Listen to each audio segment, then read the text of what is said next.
Mas aqui não. Pensa numa história de sapecagem, é a daqui. Aqui, este é Bruno, que é casado com Jéssica. Jéssica é filha de Célia. Portanto, Célia é sogra de Bruno. Não, errado. Sogra ela é no segundo tempo, né? No primeiro tempo, que é o mais importante, ela é amante. Veja bem, este aqui sapeca com a esposa, Jéssica, e sapeca com a sogra. Vai vendo. Aí, sapeca daqui, sapeca dali, e os dois estão lá, né? Sapecando. No que os dois estão, depois de uma sapecagem atômica deitada, eles dizem, ela diz, a Jéssica está atrapalhando. Aí ele diz, você sabe que eu também acho... E Jéssica, ele tem uma criança, tem filho. Aí, resumo, os dois estão lá, né? Ele, aquela pançona pra fora e tal, aquele monte de coisa de cerveja, aquela coisa. E ela lá. Eu também vou falar uma coisa pra você, hein? Olha a situação do negócio. O outro casou com aquela e acabou arrumando uma sapecagem com a sogra. E a sogra é mais ou menos, né? Mas ele estava achando ela linda. É possível, deve ter alguma coisa que não apuraram direito. O que acontece? Ela vai e diz assim, essa Jéssica é a filha dela, hein? Essa Jéssica tá atrapalhando.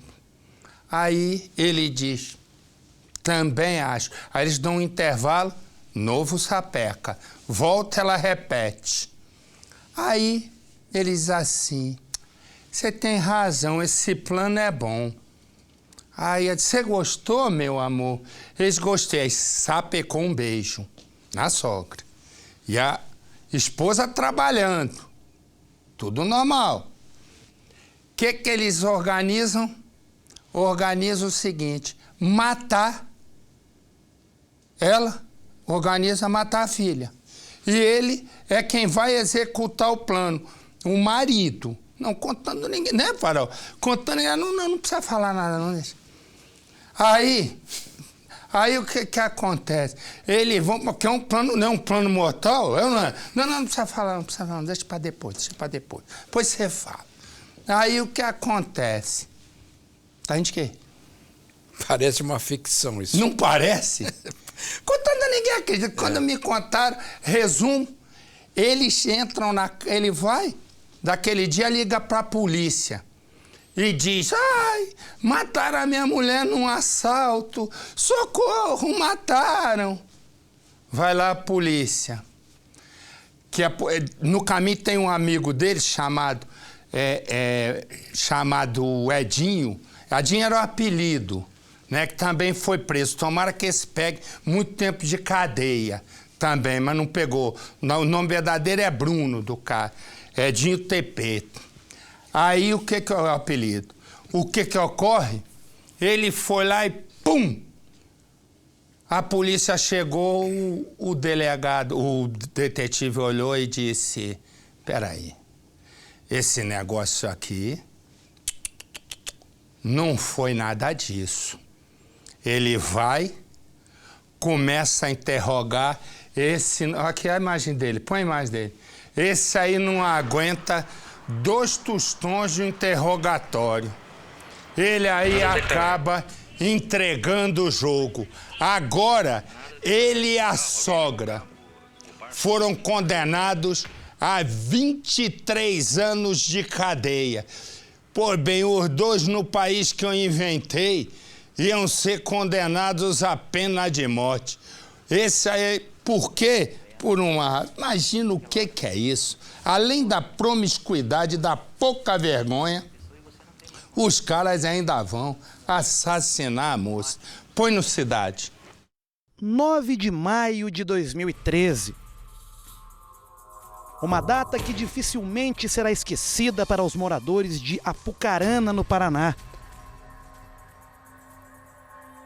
Foi neste dia que aconteceu um dos piores crimes já vistos na pequena cidade.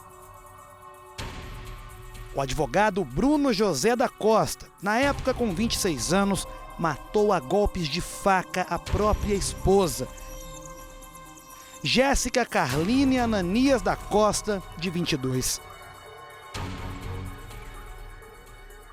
O motivo do crime, o amor de Bruno pela sogra.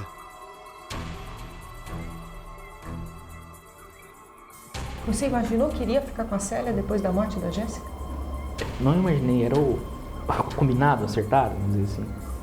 E você acha que a sociedade ia aceitar? Não é que a sociedade ia aceitar, a gente ia se mudar de Apucarana, né, para outro lugar, que ninguém conhecesse a gente, para assim tentar uma vida nova. Célia Forte, 22 anos mais velha que o genro, e que teria planejado com ele o assassinato da própria filha. É um caso, digamos assim, forçado, né? Para proteger minha filha. Depois de quase 4 anos presos, Bruno e Célia finalmente foram julgados. Ao final de 2 dias de julgamento, o juiz divulgou na noite da última quarta-feira as sentenças para os acusados. Bruno José da Costa, marido da vítima, foi condenado a 23 anos e 7 dias de prisão. Célia Forte, mãe da vítima, pegou 23 anos e 3 meses de prisão, ambos em regime fechado, enquanto um terceiro envolvido, Bruno Albino, suspeito de ter ajudado a planejar o crime, foi condenado a 10 anos no regime semiaberto. Mas a história que terminou de forma trágica é contada de formas diferentes pelos envolvidos. Durante todos esses anos, Bruno sustentou a versão de que agiu em conjunto com a sogra. Foi recíproco. Ele usava a obsessão que ela tinha por ele para falar assim, ela vai ser feliz se você ficar comigo. Daí todo mundo vai ser feliz. Já Célia não admite que tenha planejado a morte da filha. Eu ia ficar na minha casa dormindo, sabendo que acontecia uma coisa daquela com a minha filha? É isso que todo mundo se pergunta. Como uma mãe pode fazer isso? Como uma mãe pode fazer isso? Nunca, nunca, nunca. Toda essa história começou em 2007, quando, depois de algum tempo de namoro, o Bruno e a Jéssica resolveram se casar. E isso tinha um motivo. A Jéssica, ainda muito jovem, com 16 anos, estava grávida. Os dois se casaram e foram viver em uma casa ao lado da casa do pai e da mãe da Jéssica. A relação entre eles era a melhor possível. A Jéssica ficava até satisfeita com o bom relacionamento entre o marido e o sogro e a sogra. Depois que a criança nasceu, a Célia, mãe da Jéssica, passou a frequentar ainda mais a casa deles. Dizia que era para ajudar a cuidar da neta. Mas a verdade não era essa. Essa proximidade gerou uma atração. As trocas de olhares ajudaram também a desenvolver um sentimento. E em pouco tempo, genro e sogra já estavam tendo um caso, por incrível que pareça.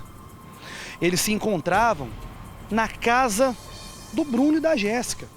Eles ficavam juntos na cama da Jéssica quando ela não estava em casa. Uma hora também que ela chegava e falava assim, e a minha filha sabia, via tudo isso. Diz que a menina falava assim, ai mãe, por isso que o papai colocava eu para assistir e se trancava no quarto com a avó.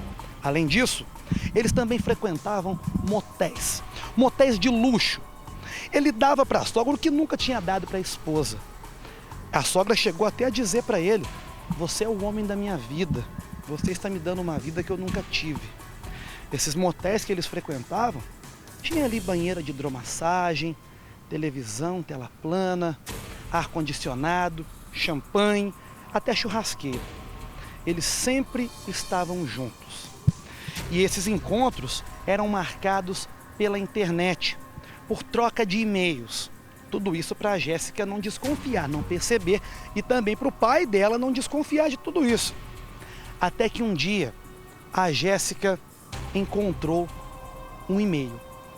O Bruno deixou o notebook na mesa ali, na sala, com os e-mails abertos e foi jantar. E aí ela pegou, entrou nos e-mails e viu a conversa dos dois. Então ela dizendo que a melhor tarde da vida dela foi no motel com o Bruno, né?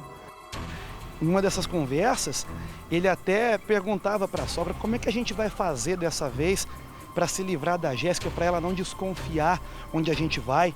A sogra teria respondido para ele assim: não, leva ela para comer um lanche, deixa ela lá, enche ela de lanchinho que a gente está sossegado depois para isso.